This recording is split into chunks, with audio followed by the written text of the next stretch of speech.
What up? What up? Y'all better be staying tuned to quit, man. And today we'll be reacting to what's going on in the world. Too Lit to Quit world, though. Who Bam. they've decided to defend. The user called for the repeal of the Civil Rights Act. He called for a eugenic immigration policy. He said the world should normalize Indian hate. Democratic Congressman Ro Khanna, who is Indian American and is here tonight, like Vance's wife, is also Indian American. He asked the vice president just a simple question on X. Are you going to tell him to apologize for saying, quote, normalize Indian hate before he is rehired into the government? Just asking for the sake of both of our kids. That apparently struck a nerve. Vance responded telling Khanna to grow up, adding, quote, racist trolls on the internet, while offensive, don't threaten my kids. But he says a culture that denies grace to people who make mistakes does. Vance went even further in another post, accusing Khanna of emotional blackmail of the Doge staffer, adding, quote, you disgust me. Well, the congressman is here, so I want to start with you because I, for one, was flabbergasted by that exchange. Flabbergasted? I was surprised that he reacted in the way he did. Look, I praised Usha Vance actually just a week and a half ago. I said, as an Indian American, I'm proud of her ascent as a second lady. And I've known Usha. I've known. Yeah, shout out to her, man. She's the first Indian is first you have lady, someone bro. who's 25 years History. old, who has made deeply offensive comments about Indian Americans, who has talked about repealing the Civil Rights Act, who has talked about his disapproval of interracial marriage. You're going to rehire him. Is he going to apologize? Is he going to have any accountability? No one is saying cancel him. But you can't just rehire him and say, okay, everything is fine, and he's going to represent the United States government. All right, so here's where the hypocrisy comes in from the left. Here's where the hypocrisy comes in. All that sounds great, right? All that sounds great, okay, from Ro Khanna.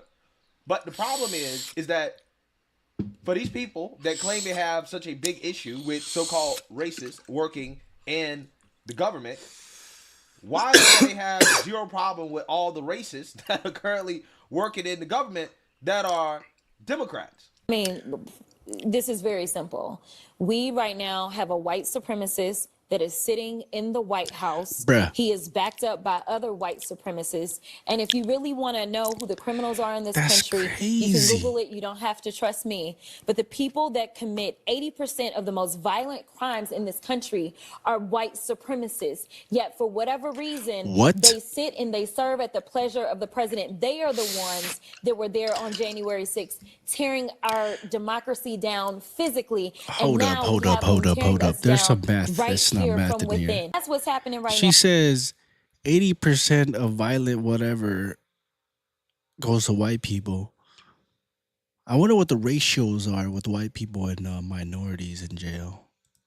Now, I am tired of the white tears. Listen, if you are competent, you are not concerned. When I walk into Congress every single day, you know why I don't feel away and why you can't make me doubt who I am? Is because I know that I had to work 10 times as hard as they did just to get into the seat. When you look and you compare me to Marjorie Taylor Greene or me to Lauren Boebert, there is no comparison. And that is the life that we have always lived. So the only people that are crying are the mediocre white boys that have been beaten out by people that historically have had to work so much harder. This is why they don't want us to have education. Like Iowa.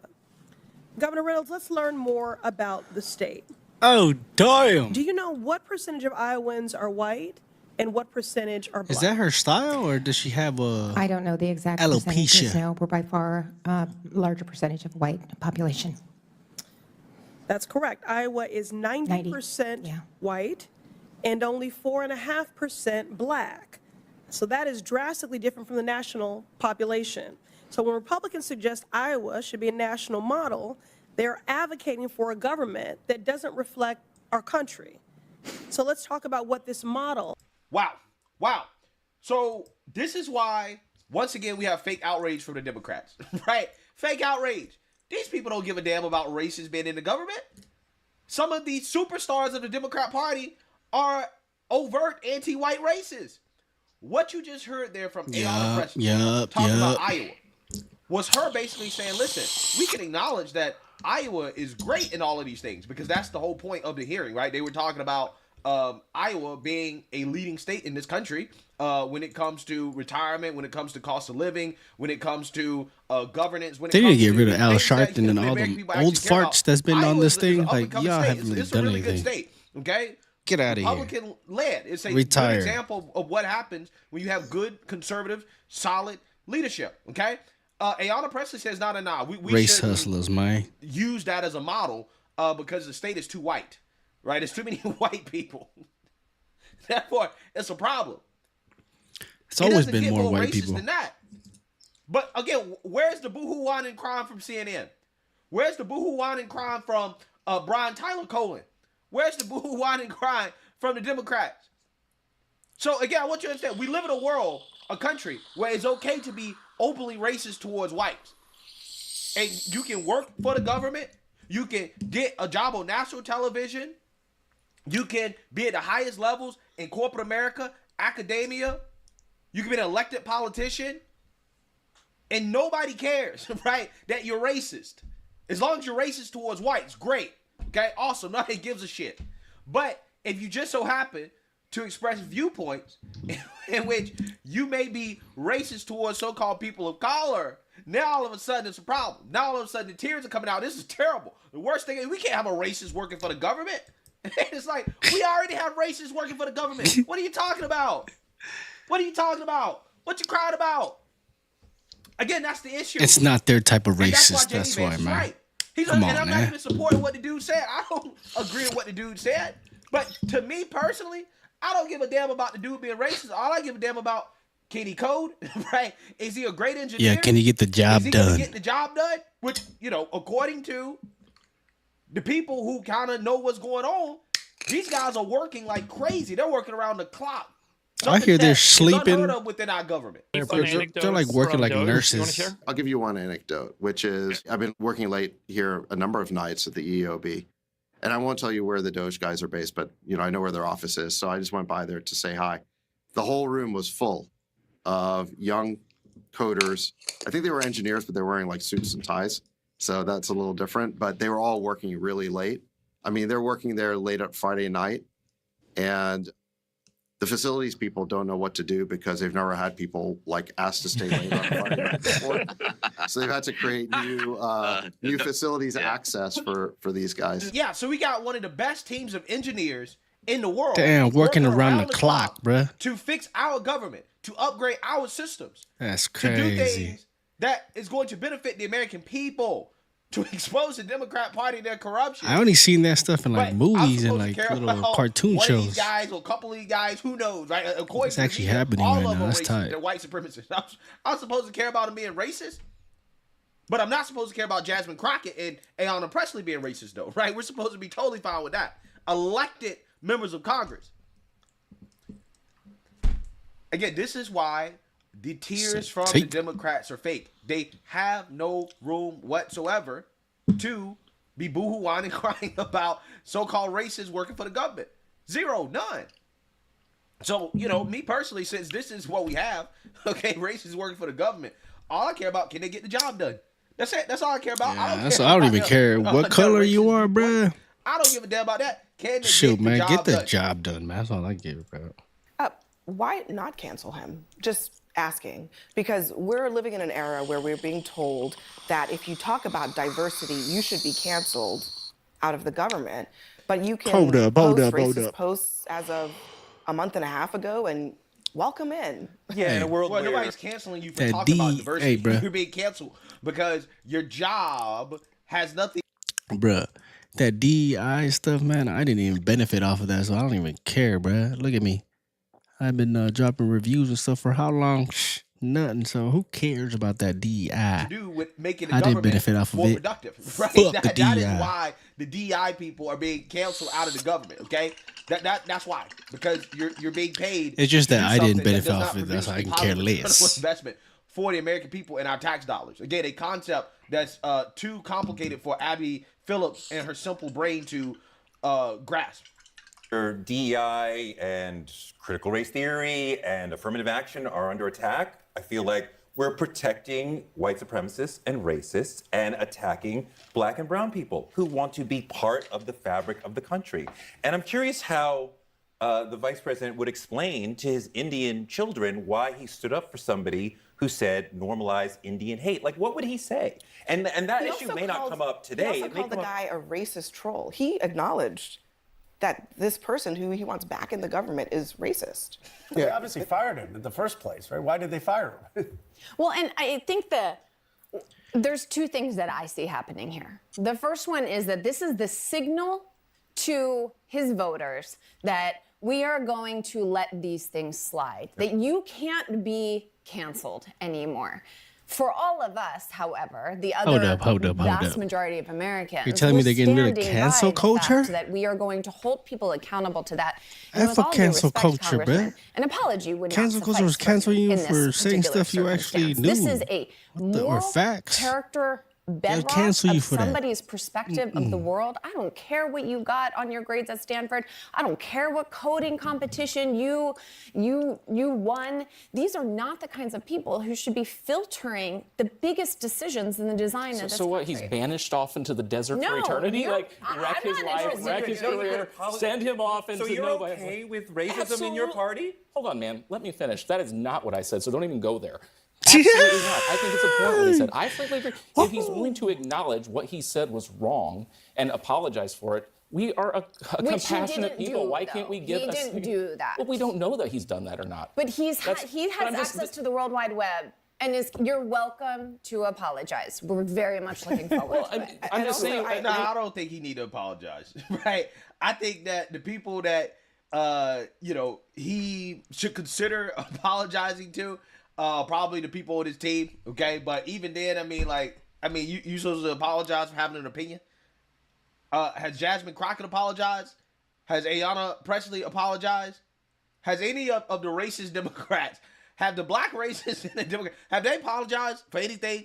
Okay? Any other anti-white comments that they said? No, right? So why should this dude apologize? Again, that's what I don't understand about these people. Apparently they don't like racism in the government except from their own party. It's just amazing how that works. Again, I'm not that's supporting what crazy, the dude though. said. I agree with what he said. But I'm just saying. I mean, calling people white supremacists, bro, without no proof, that's have very nuts. much to do with his actual job and what he's there to do. Okay, which is to essentially I get help there's proof that they're upgrade white government and supremacists, infrastructure. There's none, man. You and can't be to calling get them the out most like out of that. American taxpayer dollars. As long as he's doing that, if he's doing the job, and he's one of the best in the world at doing that, hey, it is what it is. That's It like don't bother me that much. telling somebody okay? they don't It wipe their bother me. It ass can't when bother they me do. so much knowing that we have Nuts. overt racists in Congress that nobody seems to care about. So hopefully there are no Indians harmed in the upgrading of the government. I don't think any Indians will be harmed. So, it is what it is. The fake tears for the Democrats and the liberal media, they're powerless at this point. And that's the whole point of what J.D. Vance did. J.D. Vance just basically castrated the liberal media and their cancel culture. That's what he did. See what this Now, guy's saying. it's kind of weird where life takes you. 6 years ago, I was chanting abolish ICE on the steps of the Supreme Court during their DACA decision. And as my viewpoints and worldview shifted in the last few years, I still, for the longest time, had a residual hesitation to acknowledge that I might have been wrong about ICE. But time won out my resistance, and my views have shifted from seeing them as an evil to a necessary evil to simply necessary. And since this is something I've gone through myself, I suspect many of you have conflicting thoughts about immigration enforcement. Of course, many of you don't. There's people on either ends of the spectrum, right? People who want every illegal immigrant deported to people, crazy people, who want no enforcement at all. But I'm reaching out to a lot of you stuck somewhere in between. Those who maybe say only deport those who commit violent crimes, or don't deport the ones who've been here for decades, or brought here as children, which, as to that last point, still makes a lot of sense to me. So I'm here to tell you the reasons why I felt conflicted for the longest time, how I've come to think about it now, and finish off with 2 important things for you to bear in mind as you work through this issue for yourself. To start, as my worldview shifted, what really sold to me the necessity for enforcement wasn't that fact that in these last few years, a lot of violent criminals were coming in to our communities. Of course, that matters a lot. And despite the insistence of these immigrant advocacy groups, it's not scaremongering. People who are killed, these are real people, and its consequences are borne not by these advocates, but by the families to whom this has happened. But it's not that. What really sold it for me was I started caring more about the principle of the matter. Generally speaking, I notice it's something that happens a lot with people as they turn 30. A lot of us lose some of our youthful, permissive, indulgent, laissez-faire attitude towards the misconduct of others, and in its stead, we grow increasing intolerance of people who do not conform their conduct to law or social custom. And in this specific case, here is the principle of the matter. The law. You know, sometimes they like to say the law is wrong, and if the law is wrong, you are under no moral obligation to follow it. And in some instances of our history, I would tend to agree. But the law isn't wrong just because you feel deep down that it is. Here's a quote. The law is not known to him who knoweth not the reason therefore. Why do we include some people but exclude others? Because that is the very essence of nationhood. What is property but a right to possess and enjoy to the exclusion of others? And what is a nation but that which belongs to its people? A right to exclude and regulate aliens is an inherent right reserved for peoples of any nation. Have you thought about the fact that after decades of the same conversation, you have not convinced a majority of the people to change the law in your favor? So maybe the law isn't wrong. Maybe there's something to this law you're not seeing. Maybe you're in the wrong. And at least in this instance, your blanket approval or endorsement of lawbreaking under the premise that the law is wrong reflects a selfishness on your part. Because if everyone had your attitude for whatever cause they held dear, we wouldn't have a society. Or at least one anyone would want to live in. But as I've said, I still felt conflicted, even after my viewpoints have shifted. Because there's a principle of a matter on its face, and that principle as applied to your life. Where on its face you would not question its sacredness, you start seeing more of the downsides and the human aspect as applied. And here's the thing. For millions of Americans, we know illegal immigrants in our lives. Not just as acquaintances, but neighbors, friends, confidants, and family members. If you have illegal immigrants in your life, it's very hard to see them. They ain't giving no money. Turn them in, though. Needs to be dealt with. You form a bond with people, and you witness firsthand and sympathize with their plight. I mean, these people are living life with constant weight on their shoulders. They're unable to seek justice or recourse when someone has wronged them because they're afraid of knocking on the door of the system. And when you see people who you know to be a good person suffer like that, can't help but feel something. That is what I think leads a lot of us to think, man, the law is in the wrong. And even if you know on principle that, as with everything in life, you make the bed you lie in, that illegal immigrants, at least as to the adults who made the conscious choice to break the law, you assume the risk that this shadow would cast in perpetuity on the stability of your life so long as you stay. Even if you know that on principle, I nevertheless can't help but think that I very well could have made the same choices were I to be in their circumstances. And when I say that, I mean they weren't left with a choice between immigrating legally versus illegally. Their choices were to immigrate illegally or not at all. Often, when someone who has been here for a long time is arrested by ICE, we hear, well, you've been here 20 years, why couldn't you have applied for a green card? Well, having a degree of familiarity with immigration law, I can tell you, there are certain avenues through which one can attain a green card. And if those avenues are foreclosed to you, for instance, because you don't have an immediate family member who can sponsor your petition, or you wouldn't be eligible for an H-1B, there's no legal means through which you can immigrate.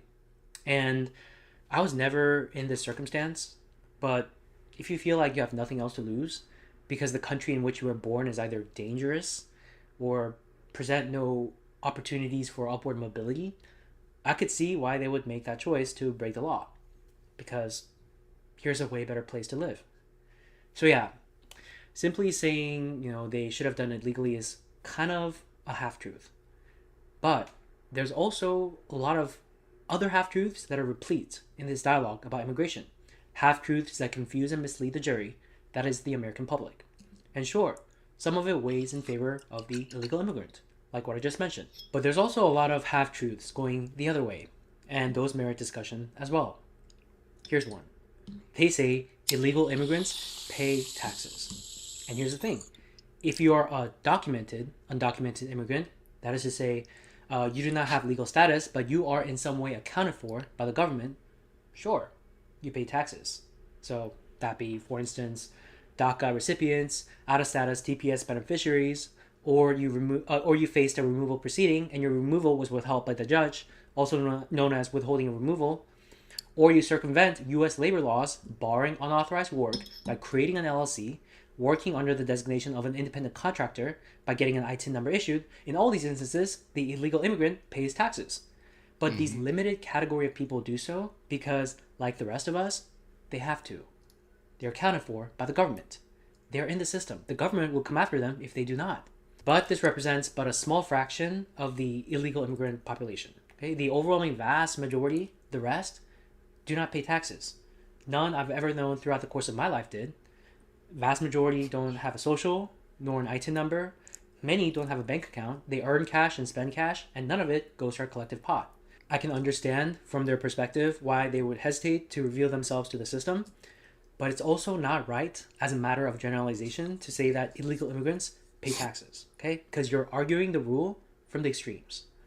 And that matters because it then colors the derivative inference that they are somehow more deserving of a grant of legal status. No. Here's another thing that advocates say that's a half-truth. They say immigrants commit, on a per capita basis, less crimes than their natural-born citizen counterparts. But this is a half-truth, not because it generalizes from the extremes, as in the last example, but rather because it sees not the forest for the trees. Okay? The basic issue here is Man, we people gotta have drop a a like problem for this guy. with people coming into the Knowledge I country didn't even know. than committing crimes, Bam. especially violent crimes. It signals that you don't have basic respect. So you can say immigrants commit less crimes than their natural-born citizens do, but I'll tell you why that's a bunch of nothing burger. Suppose that you are the head of a household and some of your children keep dragging the mud in. It's a perpetual nuisance. And then suppose some uninvited guests enter your house and they also drag the mud onto your carpet. And you're like, what are you doing? And how would you react if those people were like, well, your own children drag in more mud? Would you be like, oh, psst, didn't think of that. Please, come in for dinner. We're having hot pot. No. You'd be like, excuse me? Yeah, my children do that. I have to deal with it because they're my children. You are not. You're new. I don't have to deal with you. Get out. That's how people feel when you say something like that. And finally, just one more thing on this topic of half-truths. People say America is an immigrant nation. True. I think America is a melting pot, and that is one of the things that makes it unique. But when you say that mantra to justify unchecked and illegal mass migration, that mantra then becomes one born from mindlessness. Because to say America is an immigrant nation to justify mass illegal migration is to commit arson at a barbecue joint, then declare, what is barbecue without fire? A fire is only as useful and beneficial insofar as it bends to the needs and the will of its handler, and immigration, the needs and will of its nation. But, as I've told you, I felt conflict about this issue for a long time, because, like millions of Americans, I've known many illegal immigrants throughout the course of my life, and none of them are like the ones on TV. At least the ones I've known, they're good and honest people. Really, I have nothing bad to say about them. So I always say, man, I was a liberal until life beat me into a conservative. That's just how it is. And so it would be easy for me to just take the position that the government should catch all the violent criminals and leave the rest alone. But no. It does, as difficult as it was for me to reach this conclusion, I stand firm in saying we need to enforce our immigration laws as written. Even I like despite this guy. considerations in my life, in my personal life, or yours. Because it's bigger than me or you. I mean, some of you may still feel torn if you acknowledge as an abstract matter its necessity, but when it actually plays out in real life, the impact tugs on your sense of sympathy. So it's your freedom to think however you like, but let me give you 2 points that weighed heavily in my consideration for yours. Number one, the United States of America has the most generous immigration policy, bar none, of all countries in the world, and it has the most stringent due process standards under which an unauthorized immigrant is expelled from the country. I bring this up because we will hear news of ICE raids, and some of these stories may unsettle you. You might have heard somewhere that ICE entered without a warrant, or detained a veteran for questioning, or misrepresented themselves in order to get someone to open the door. Here's a big takeaway I learned from law school, or more broadly, from life. There's how a story sounds on its face when one interested party recounts the events, and there's how a story actually is when the adverse party gets to air out their side of the story. Something I'm reminded of time and time again. And so when you hear these stories by advocates appearing in front of news cameras, be aware that you never get to hear particulars of a story from the agency, because the agency is not in the business of defending in the court of public opinion every step they take. So if one contends, as a mayor of a sanctuary city recently did, that ICE acted outside the confines of the law, which, if true, would be unacceptable, that contention does not, by itself, make it so. You never hear whether, for instance, the owner of the business raided by ICE consented to the search, which is one of the well-established exceptions to the warrant requirement. You never hear, for another, whether there was probable cause to detain an individual who later turned out to be a U.S. citizen, or the surrounding details, like how long were they detained for, minutes at the scene, or days in custody, what questions were they asked, and what the officers knew in questioning a suspect. Those questions are all relevant in determining whether there was a violation of a constitutional right. But you never hear these details. You just hear a one-sided story. You never hear all the facts, because unfavorable facts are withheld by those whose intent is to disparage. No, fair is fair. And here's some facts. The immigrant facing a removal proceeding is accorded due process. In many instances, he is not even detained. He's instead issued a ticket and given a date for him to appear at a later date in immigration court. A good number are no-shows, and that is when they are pursued. And if an adverse decision is made, he can appeal to the Board of Immigration Appeals. If they don't accord him relief, he can then appeal to an Article 3 court. Throughout that process, the prosecuting attorney, the judge, the review board retain discretion. Why discretion? To withhold his removal if they think that the circumstances of his life are such that it would not be fair to deport him, even if his illegal status is without question. As for the agency, ICE ranks its priorities and pursues enforcement such that those who have been here for a long time without having committed any crimes are at the bottom of their priorities. What I'm trying to say is many who are against deportations per se will try to paint the image that the process is unfair, inhumane, and heavy-handed. But at least on this earth, it is the most orderly, humane process with safeguards, checks, and balances.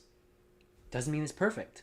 And there's some things I would like to see, like the right to counsel for the indigent, commensurate with what the Constitution requires for a criminal defendant. But here's the point of what I'm trying to say. You say it's unjust, but justice doesn't always look like what you think it should. Because for every party who claims justice has been served, there sits on the other side an adversary that says injustice has occurred. That is why the universal symbol of law is a scale. Justice is found on a balance, weighing competing interests, and the country has a compelling interest in enforcing its immigration laws. And you are misguided if you think it is just to tilt the scale whenever a party on one side claims a right to relief by the virtue of their sympathetic circumstances. Number two, and this is the bigger picture that makes me stand tall in the face of my personal reservations and doubts. Why does the country have a compelling interest in enforcing its immigration laws?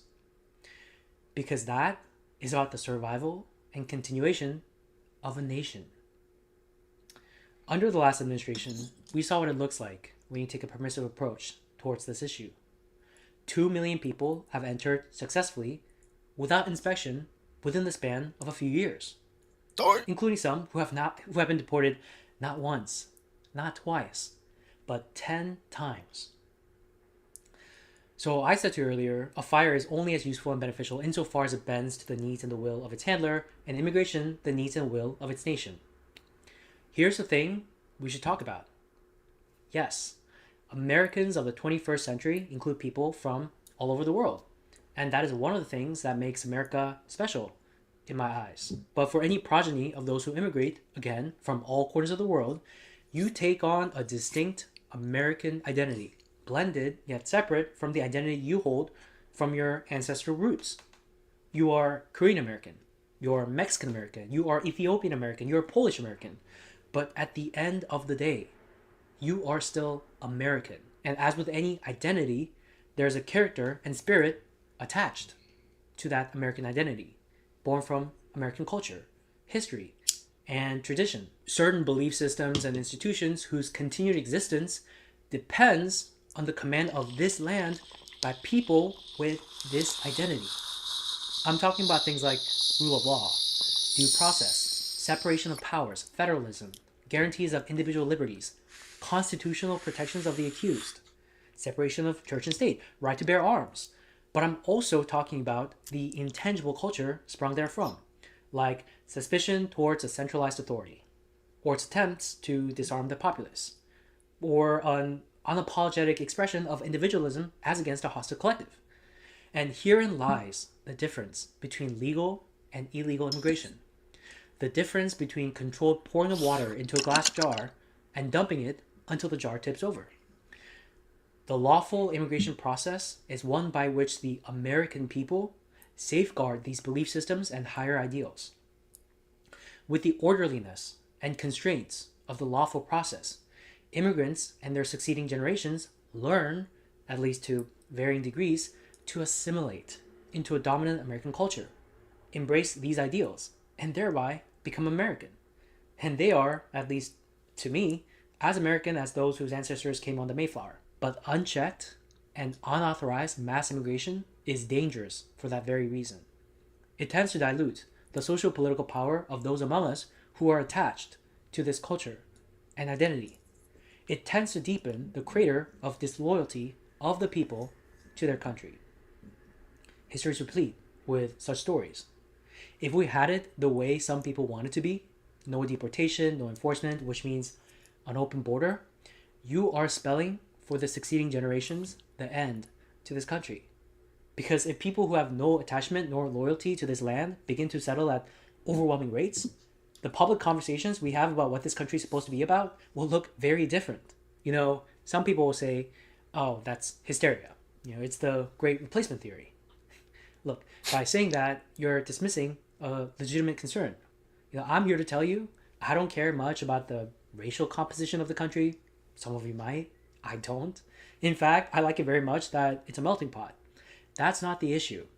The issue is whether the people coming in will have loyalty to the country and attachment to its way of life. And the more people pour in by the millions without any checks, the less you'll see of that. If that happens, the future populace will not seek to retain and defend a distinct American identity and spirit, or preserve for their progeny this country's unique traditions, because an inadequate proportion of the population will insist on it. So that's why I landed at this conclusion despite feeling conflicted.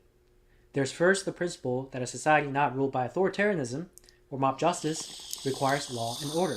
The rule of law matters. And there's also the important fact that Americans will inevitably seek control over our land and its culture if, year after year, millions and millions pour in, circumventing a filter that the people put in place for a reason. Yes. On the other hand, as I mentioned, I think about the human impact. It's not easy to look at someone who's been living here for decades, who's made a life for themselves, and tell them, you cannot stay.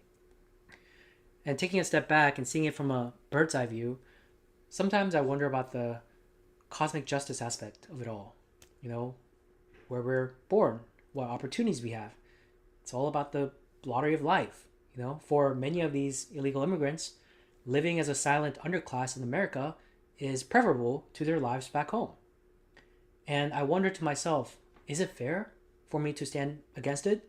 If were I to be on the other side of this equation, I would desperately wish that someone in the position I'm in now would stand for me. So yeah, I think about that. Yet, loath as I am to admit it, I am subject to the same human conditions as with everyone else that compels me to put the more acute principles that envelop my existence above grand, lofty, philosophical prose about cosmic justice. America cannot be the dumping ground for the world's problems. More than that, I don't want it to be. That is a position I take as an expression of loyalty to a country that has given me a lot of opportunities. I know there's many people who are firmly on one side or the other side, but I hope if you are stuck in the middle, this discussion gave you something to think about. And as always, thanks for watching. Jeez, I had to If you've never heard of the rooftop catch Koreans, another one. you're missing out on a piece of American history. 1992, Los Angeles, California. After a high-speed chase, police officers in LA brutally beat Rodney King. In the trial that ensued, the jury found the officers involved not guilty.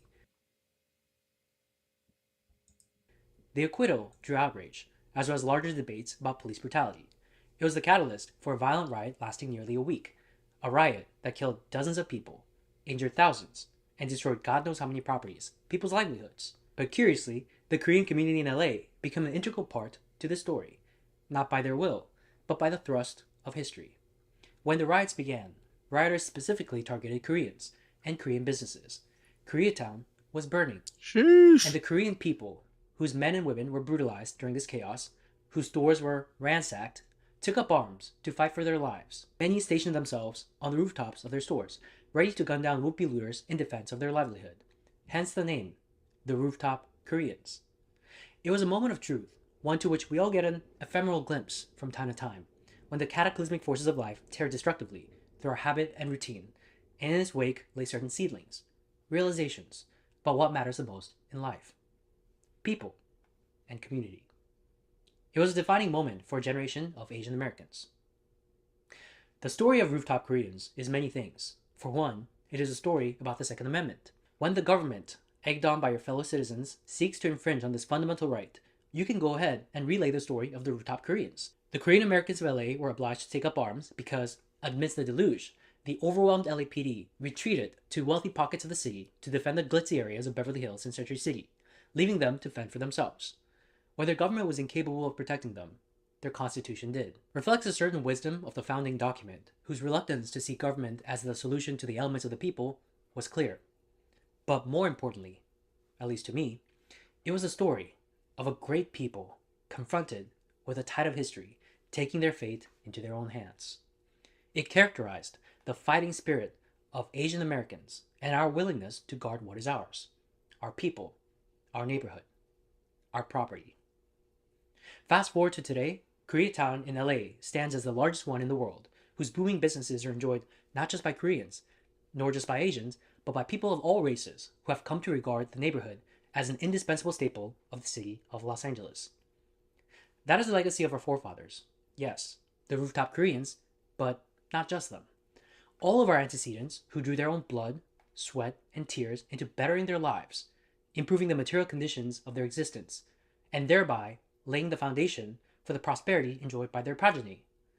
That be us. It was a running theme in that generation of Asian Americans who are now in their 60s and 70s. Sacrifice. Sacrifice everything, not just material goods, but also the serenity of their hearts and minds, to give the next generation a fighting chance at gaining respect, not just within the four corners of their world, but out on the world stage. But as our generation of Asian Americans reaps the fruit of their toil, I sense on our part a degree of complacency and capitulation, ceding to the dominant ethos of our time the greatness of the accomplishments of our forefathers. Some Asian Americans of today believe it is wrong to have an unabashed, unreserved, don't tread on me attitude as against the group who holds the most sway over the racial discourse in this country in our time. That's not the white community, it's the black community. Here's the dominant ethos of our time, as faulty as any in history which carried the iron will of a stubborn collective. The story of our time is that the black community is this protagonist in the revolutionary fight between good versus evil, and that evil, they say, is white supremacy.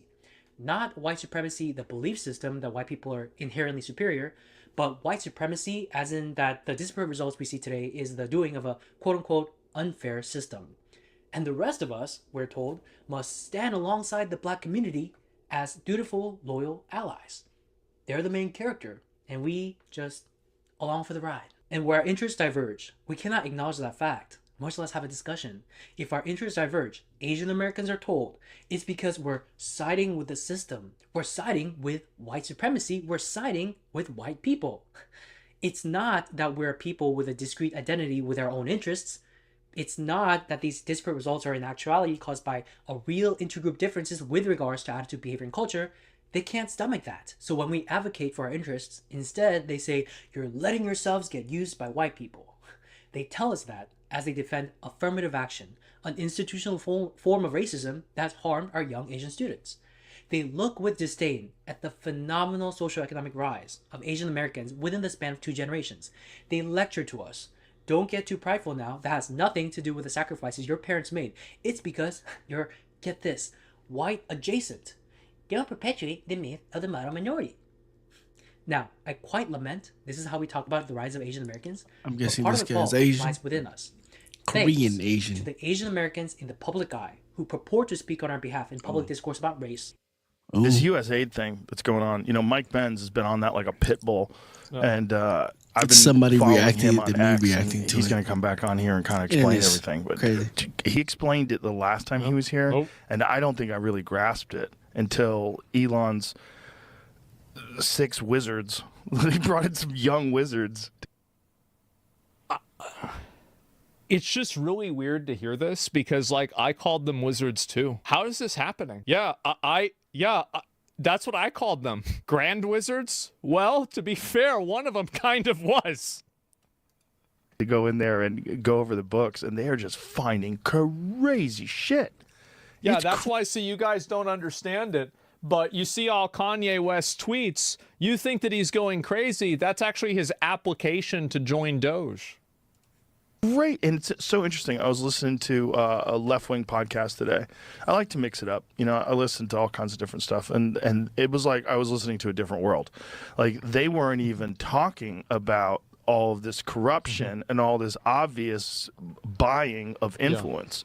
Instead, they were talking about aid overseas and how people are going to starve. And I'm like, It's all about emotions. It's about how people feel. Like, there's tons of people starving in Africa. Like, it's awful, right? It's terrible. It's all about optics. Yeah, it's all about optics and feeling good.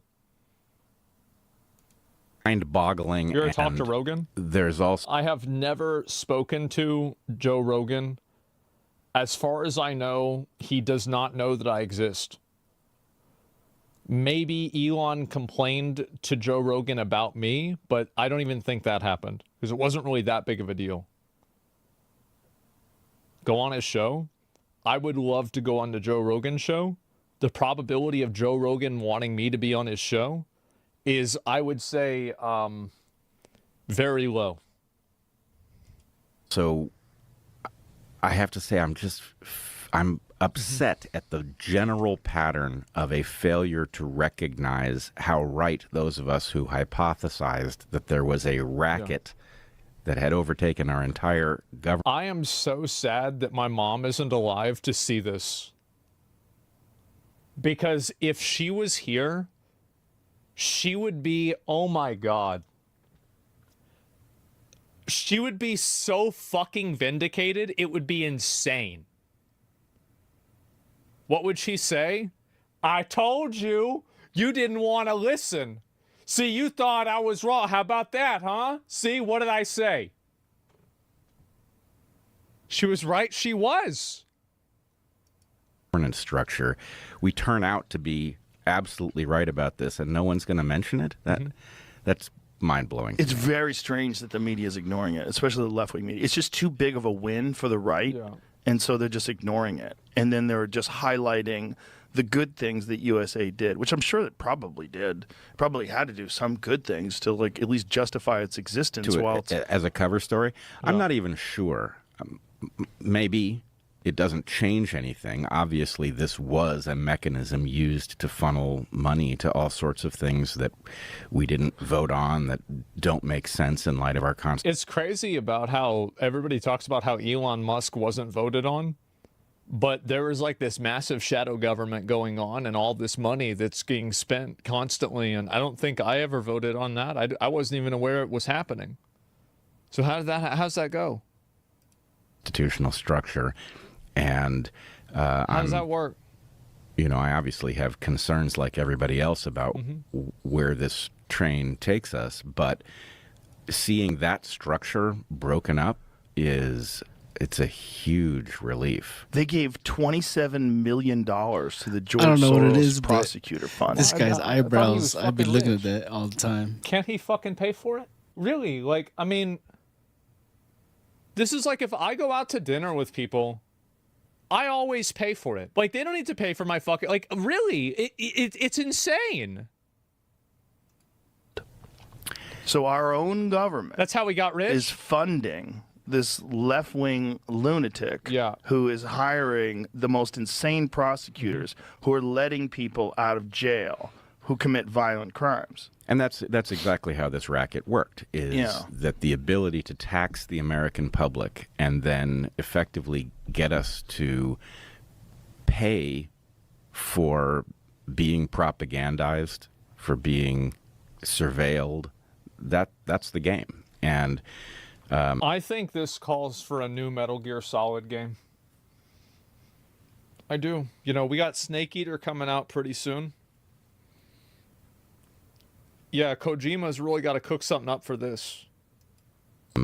I don't know what era we currently live in. Obviously, there's a lot that's confusing about what the Trump administration is up to. Confusing, to say the least. I don't think any reasonable person could be unhappy that we are exiting that era. I'm going to read off some of the things that this guy, Kanekota the Great, Well, that assumes that they're reasonable.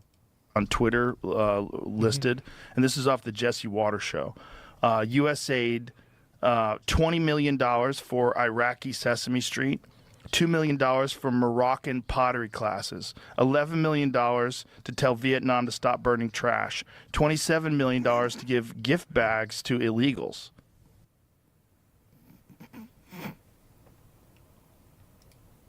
To give gift bags to tell Vietnam to stop burning trash, $27 million to $27 million for a gift bag? That's like $6. How do you do that? give gift bags to illegals. It's a lot $27 of million. illegals. Yeah. $330 million to help Afghanis grow crops. Like crops. Well, that's probably just having them grow opium for the CIA. We can support that. That's fine. Wonder what those crops are. What's the biggest crop, Brett? That's fine. It's going to be the poppy seeds for bagels, I'm thinking. Opium! $200 million on an unused Afghani dam, $250 million on an unused Afghani road. This is wild. I'm going to have maybe a hot take, but we bombed the fuck out of Afghanistan and we attacked them massively. And, like, yeah, obviously they were, like, an adversary in a way. But, like, that's even that I'm not as mad about as, like, just paying for random, like, soft power bullshit around the world. I am, because, like, in my opinion, like, yeah, we fucked them over massively. They deserved it? Oh, come on, not all of them, right? I mean, like, I guarantee you a bunch of people got killed in Afghanistan that didn't need to get killed. Like, it's... yeah, I'm not a fan of that. I mean, some of this stuff is really, really crazy. I can't believe this goes on in the world. USAID is, of course, riddled through whatever international madness it is that caused us to open our southern border and facilitate an invasion through the Darien Gap. So, you know, seeing that structure laid bare is... It almost feels like it can't be real. Like it can't have been this close to the surface, and yet here we are. I think it was one of those hiding in plain sight things, because one of the people was saying that it was on these websites publicly. It's just that nobody really went into it and looked at it. What about Vietnam? I don't know. It's about burning trash, right? I mean, it's not about, like, rebuilding after the war. So like you're really kind of comparing apples and oranges there, in my opinion. So yeah, the money goes to rich people in the majority. It's pretty obvious. I think that it's probably that a lot of this money is money laundering. I don't actually think that we spent $50 million to give condoms to Hamas. That's retarded. Like, does anybody really believe that happened? It's a funny headline, but like, did we really spend $50 million on that much in condoms? No way. Like, it's fucking money laundering. We're spending, is this number correct? I think the number that I read was $600 million every 2 months to ship in illegals. Sounds right. I don't know the number offhand, but what the fuck? Well, you have to...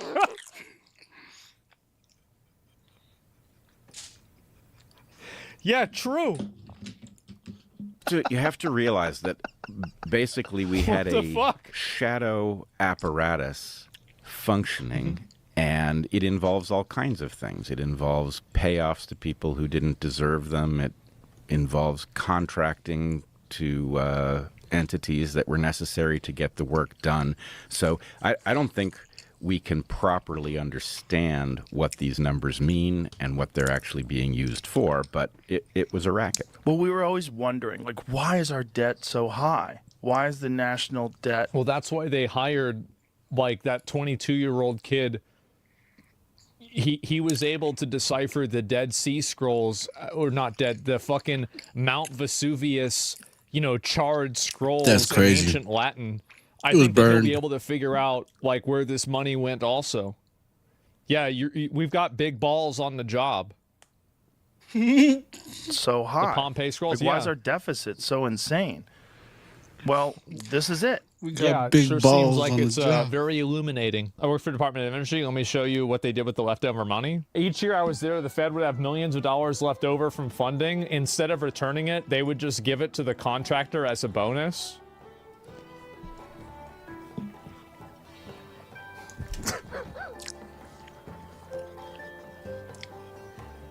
False? It's believable. Why do you think false? Really? What does that imply? You know exactly what that implies. Yeah, who would have guessed? I need to get a contract with the federal government. This seems like a really, really good way of making money. Yeah, this is great. Each year when I was there, the Fed would have millions left. Just give it to a contractor and request more money the following year. I was there for about 3 years, and each year had about 5 to 8 million left over.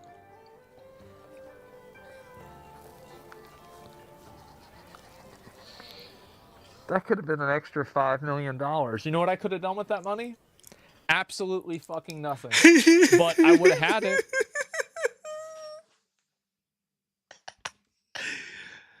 Hey, man.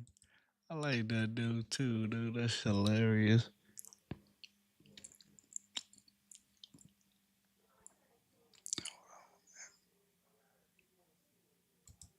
Apparently, Democrats attempted to ambush Elon Musk and Doge at the Department of Education this morning. Also, CNN and MSDNC get trolled by Elon Musk. These stories and more in this video, but let's start here. Breaking news, what you're seeing now, or at least what we are told, not much, but that Democrats are meeting with the acting education secretary live. It's kind of trying to get a sense of what they're trying to do or trying to accomplish in this moment. I mean, we know that Trump ultimately wants to dismantle the Department of Education. 1.5 or at least speed. trim the fat, if you will, into as much as they can. Let's listen in. Why did you call the Department of Homeland Security? This is absurd. Were you told to stand here? Yeah, were you told to deny members of Congress from entering this building? There's no business purpose to be here, so that's why. There's no business purpose. We are members of Congress. Many of us are on the Education Committee. How could you say there's no business? Are you making a decision for the Department of Education on your own behalf? Were you told to come out and block members of Congress? Do they know that we are here? Max, ask the question again. That's important. Were you told? Are you making this decision to stand in front of this door on your own behalf, on behalf of the Department of Education, or were you told to come out here and block members of Congress from the desk? Doing my job. So everybody's what is that? We're doing our job. We're trying to save your job. Show me your ID. Were you told to stand here, or did you decide to stand here and block members of Congress from entering the Department of Education? To federal buildings? All right, so obviously there's a few questions that we need to answer. Why are they there? where is that exactly, and who is that guarding the door? Well, the reason they're there is pretty simple. They've already been given instructions, all right, as a party to go to every single government agency and try to protest whatever DOJ is doing inside the building. Now, we know what DOJ is doing inside the building. They are doing an audit. Where is every single penny of our tax dollars going? Well, in order to find that out, you got to go to every single agency and look at the books. Well, the Democratic Party wants to get in the way of that. And so that brings us to who's at the door? Well, private security. Because why would you have a mob of Democrats going into the building, disrupting that process? That's not going to be a good look, right? So that's why they have private security outside that door. And where are they is the Department of Education, which is one of those agencies and the headquarters of that building. But it continues. Watch this. We are members of Congress here with the Department of Education, and they're treating us. Kids deserve to have us go in and fight for them. This is appalling. Children of this country deserve that battle. This is a public institution. This is not Russia. Let the camera see him. Let the camera see him. This man here. We are members of Congress. Come in. They're blocking us. See this man here, who is a federal employee. He told us. Are you a federal employee? No. Huh? Yes. No, he said he's a federal employee. We pay him. We raise money to make sure that we have a Department of Education. Everybody that's hired at the Department of Education are here. I think about this battle between Elon Musk and the Democratic Party that is playing out in the public in real time is there's a difference between what is legal and obviously what is not. And what Elon Musk is doing is it's a legal. wild place. DOJ is an official department of the executive branch. Through executive order, President Trump has granted authority to Elon Musk and his team, which they all have security clearances. What I find so interesting is the Democrats, they come out and they cry, they have access to sensitive information. Duh. That's why you get a top secret clearance, so you can access secret information. That's why you have something called a security clearance. And if they have that, then they're authorized to look at that information. And here's what President Trump had to say this morning. USAID is driving the radical left crazy. And there's nothing they can do about it because the way in which the money has been spent, so much of it is fraudulent and is totally unexplainable. The corruption is at levels rarely seen before. Close it down. All right, so now let me show you a clip where the media is asking him about Elon Musk during his meeting with the Prime Minister of Japan inside the Oval Office. Watch. Elon is doing a great job. He's finding tremendous fraud and corruption and waste. You see it with the USAID, but you're going to see it even more so with other agencies and other parts of government. He's got a staff that's fantastic. He's wanted to be able to do this for a long time, and everybody else knew it was existent, but I think never so much when you look at USAID. That's a fraud. The whole thing is a fraud. Very little being put to good use. Every single line that I look at in terms of events and transactions is either corrupt or ridiculous. And we're going to be doing that throughout government. And I think we're going to be very close to balancing budgets for the first time in many years. I think we're going to be very close to, in addition to monies coming in from tariffs, et cetera, et cetera. But no, he's doing a very good job. I'm very happy with it. Now, moments before he gave that answer, they actually asked him a stupid question. Because just recently, I guess this morning actually, the Time magazine released a cover showing Elon Musk behind the Resolute desk. And you know what the media wants to do? They want to divide. So they asked President Trump, how do you feel about it? I guess they were assuming this would make him upset. But I think he's not upset because of the cover. He's upset at how stupid the question is. See this for yourself. Mr. President, do you have a reaction to the new Time magazine cover that has Elon Musk sitting behind your Resolute desk? タイムマガジンにイーロン・マスクが大統領の机の後ろで座っている写真がありますけども、それに関するコメントは何かありますか？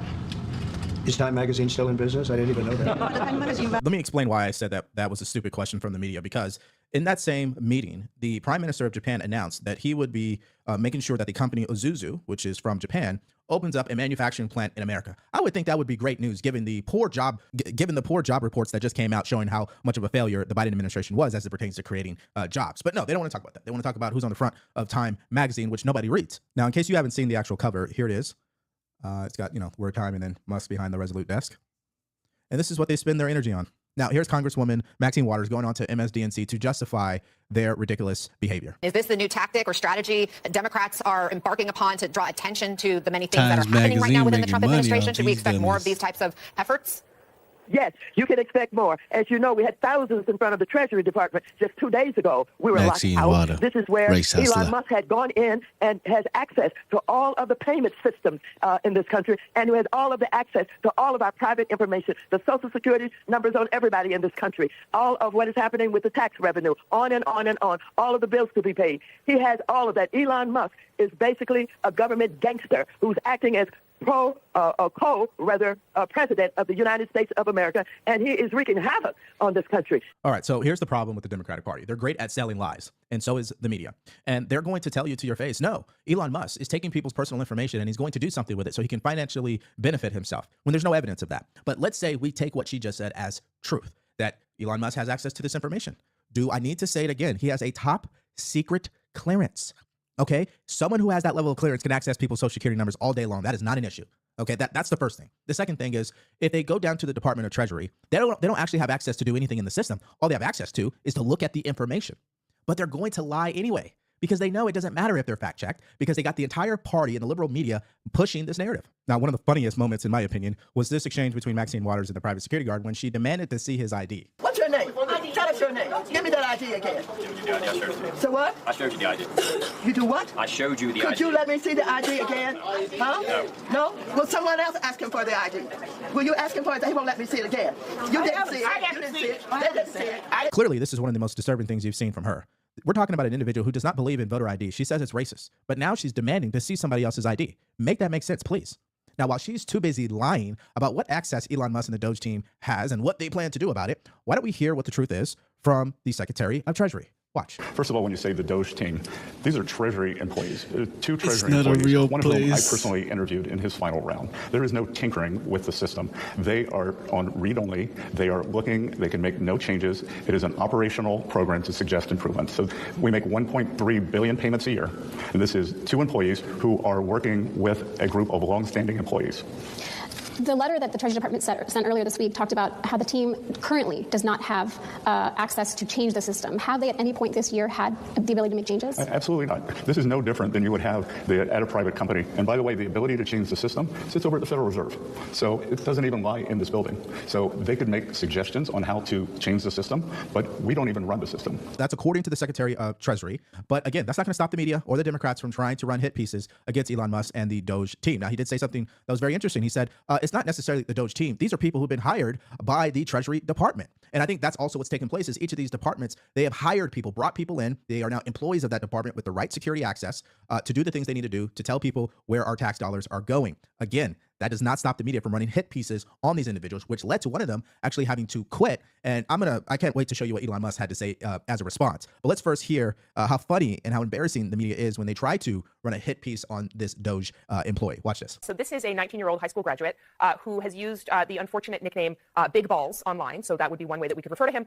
He is now working at Musk's behest inside Doge. And we looked into his background. And so we found several notable things, Aaron. One of which is that this individual has founded multiple companies, including one with another unfortunate name, Tesla.sexy LLC, which he established in 2021. He would have been around 16 years old. Now, this LLC controls dozens of web domains. So, Kara, you hear this, and you have known Elon Musk for years. So now you look at these young men who are now in data and in the private information about maybe hundreds of millions of American citizens as young as 19, the big balls here that Katie's talking about. Most of them are in their early 20s. There's an exception I'm going to get to in a minute. I'm curious, though, Kara, how well does even Musk know these young men, do you think? I have no idea. I think there's no vetting whatsoever. As you can see, it's taking place at Let's listen to this in regular speed. Let's listen to these three Karens go at it. Katie and the really great team. Wired has done an astonishing job here. I could make a joke that's probably why he was hired for all this ridiculous nonsense and other nefarious things. But, there's an expression in technology that's not it's a feature, not a bug. Okay, so let me give you guys some context here. This individual, they know what his real name is, which is also why he ended up having to quit, because they were able to pull up his other social media accounts and look into all of the posts that he put up as a 16-year-old, 17-year-old, 18-year-old, which are a lot of stupid things, of course. And so he ended up having to quit. That's the first thing. The second thing is the domain Tesla.sexy. This is how out of touch and deranged they really are. If you were to write the model numbers of each Tesla vehicle that has been released, you know what the word would be? Sexy. Model S, Model 3, Model X, and Model Y. But when you hate Elon Musk that much and Donald Trump, you can't think for yourself. And by the way, the fact that they're continuing to run with this story and call the individual big balls, it just shows you how caught up they are in all of this. Now, they weren't the other ones. Here's MSDNC, Deranged Reed, doing the same thing. I want to give you another one of the people that Wired, in their great reporting, has uncovered, has had at least some access to our data inside Treasury. It's a guy named Evan Korstein. He's 19 years old. He's a high school graduate. He works at Doge. He has access to U.S. government systems. His Shout out to professional my and boy, online though. history call into question whether he would even Just pass a graduated high background school check, working for the typically government? required to obtain security clearances. Security experts tell Wired he runs something called Tesla.sexy, which operates a Russian website. He worked at a startup that hired convicted hackers. Someone using his Telegram handle solicited a cyber attack.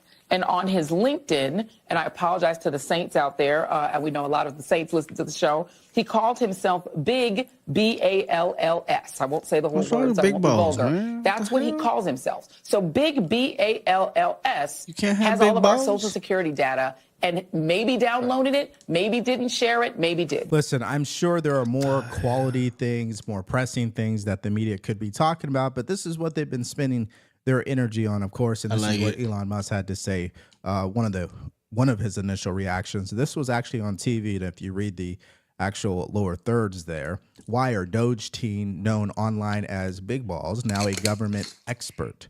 That's what CNN is running with. So then Elon Musk put up a poll actually yesterday asking, do you want me to bring back the Doge staffer who made inappropriate statements via a now deleted pseudonym? And of course, almost 80% of people said yes. Then someone in the comments said, this is from S.C. Robinson Jr. He said, Big Balls deserves a second chance. Seriously, though, have he talked to about that racist stuff? Not cool. And then he put true. Now, the actual staffer that had to quit, his name is Marco Elise, and I might be butchering that because, again, they doxed him as well, and they looked up his posts and thought that some of his posts were racist. And of course, this was actually published by the Wall Street Journal, and this is the name of the journalist by the name of Catherine Long. She's the one that linked him to the deleted X account. And some users were able to find some of the posts. I haven't been able to locate the exact posts that they are crying about. But users are saying this, quote, you cannot pay me to marry outside of my ethnicity. They think that is racist, I guess, for some reason. So then JD Vance this morning came out and said this. Here's my view. I obviously disagree with some of Ella's posts, but I don't think stupid social media activity should ruin a kid's life. We shouldn't reward journalists who try to destroy people ever. So I say bring him back. If he's a bad dude or a terrible member of the team, fire him for that. At the end of the day, this is what the Democrats and the media are spending their time on, and I keep saying it like I'm blue in the face. They are not focusing on the actual issues that American voters care about. They are just caught up in the wrong things. And Harold Ford Jr. on Fox News echoed the same thing. Democrats are still drowning in the cultural issues. I think you're right, Greg, and I think you're right, Jesse. Thank you. But ultimately, President Trump, and what Democrats have to understand, he's going to be judged on whether or not he's able to deliver on the issues that got him elected. Can he deal with the economy in a way and make it grow and introduce America and sustain us in this golden age that he talks about, which I think really is dominated by how well you're doing economically? Is it going to make our communities safer, our borders safer, our borders safe? That's ultimately what this election was about. And Democrats, we didn't have compelling, convincing answers for the American people. And it seems like we're still fighting or litigating that. Now, as I tried to say in the first segment, you can't do it unless you have answers, which is why I think you have to get out in the country and listen to people, understand where their energy might be and even anger, and come back and talk about plans to do these things and how you'd like to work with the president. And remember, the Republicans are being blocked out a little bit too. Offer them opportunities to work with you. And I think that you might find them taking you up on some of those things. Well, I don't believe the Democratic Party emotionally can handle that right now, working in a collaborative effort with Republicans, because right now they are turning into everyday memes. As you can see, Maxine Waters and the CBS host and Kamala Harris and the other congresswoman. I mean, this is what they're doing at this point, right? They're screaming, they're hollering, they're emotionally out of control, and they're not operating as a unified team directed towards actually doing something for the American people. And as a result of all of this, they are failing to understand the type of patience the American people have for Donald Trump. We elected him to disrupt Washington and tell us what happened to our tax-paying dollars and clean it up, cut government down. And we know that's not going to happen overnight. But again, they're out of touch. And that's why the Republican strategist, Brad Todd on CNN, said the same thing. You know, in October, I was working on a Senate race in Pennsylvania, and I got to see a lot of research, focus groups, and polling. We tried to decide at the end, what should we talk about? Should we talk about immigration? Should we talk about the economy? No. The voters said talk about change. They wanted serious change. Period. Stop. Full story. They were skeptical that they would get it. By the way, they didn't know if it was possible. I think a lot of American voters have begun to think Washington is this thing that never can be reshaped. They're going to give Donald Trump a pretty wide latitude to make a few mistakes in how he reshapes it and how he pulls it back. Okay, so we just have to remember we're only 3 weeks into this new administration. Obviously, if you use common sense, you cannot technically judge President Trump on anything at the moment until you give it time to actually see what the results are. And how long is that? I mean, at least 6 months. But I think the ultimate is going to be when the midterms arrive. So we're not even talking about this year. We're talking about next year. So when next year rolls around, where is the country? Has cost of living gotten under control? Has regulation been reduced? Has waste been reduced, right? Is the country believing we're going in the right direction? I mean, these are going to be things based on his campaign promises that you can judge him on. The problem with the Democratic Party, they're trying to prematurely judge him, and it's going to backfire on them. Now, here's Ted Cruz also explaining what's wrong with the Democratic Party and the media. And I got to say, it's really striking to see the reaction of Democrats and a lot of folks in the media where they have convinced themselves that Elon Musk is the devil. I like the title of your segment just a moment ago about Doge derangement syndrome, because it really is that Elon is living rent-free in their brain, and I'm grateful that he is working round the clock to root this out and end it, and it's exactly what President Trump was elected to do. That is exactly what he was elected to do, even though Democrats would say that that's not what he was elected to do. Now, this other story, which I think you're going to find some level of entertainment, Kamala Harris finally visited the damaged areas of Pacific Palisades. We're talking about the California wildfires, and she definitely had to make comments in front of the camera, which you're going to see here shortly. And this is my question for you. If you can kind of leave me your answer in the comment section, who do you think is worse at describing what's happening with the California wildfires, Gavin Newsom or Kamala Harris? Hear it for yourself. What goes through your mind when you see this? You're here, you're now seeing it up close. It's not only seeing it, Alex, you can smell it. You can feel it, right? So it's seeing it with our eyes, and many people have seen it. You all are covering it. But to literally be on the ground here, you can smell the smoke that was here. You can feel the toxicity, frankly, of the environment. You can feel the energy of all of the folks who are still here on the ground. As we think about the future, we must, as a society, as a country, invest in adaptation and resilience. And we have to understand these extreme weather occurrences are extreme, but they are increasingly less rare. Now, during that little mini press conference, if that's what you want to call it, she was asked about if she was going to run for governor of California. She gave us a non-answer. She didn't say she was going to, but she also didn't say she wouldn't. So I think you know what that means. We're talking politics. That's the first thing. Secondly, again, who's worse, Gavin Newsom or Kamala Harris? Get that Please, let me know in the 304 comment out of section. here, I'm man. still trying to wreck my brains over that because it's like they say a lot of nothing. I mean, what did she say in all that? I didn't understand anything that she said, so that's why I don't really have much to say. No pun intended. Now, since you guys will answer that in the comment section about who's worse, the governor, Gavin Newsom, went to the White House yesterday to speak with President Trump about the disaster aid and the water crisis in California that he's clearly failed to address, we know. But he ended up doing an interview on CNN, and let's just say it was a disaster. If you haven't seen it, all you have to do is click on that video because it's coming up right now.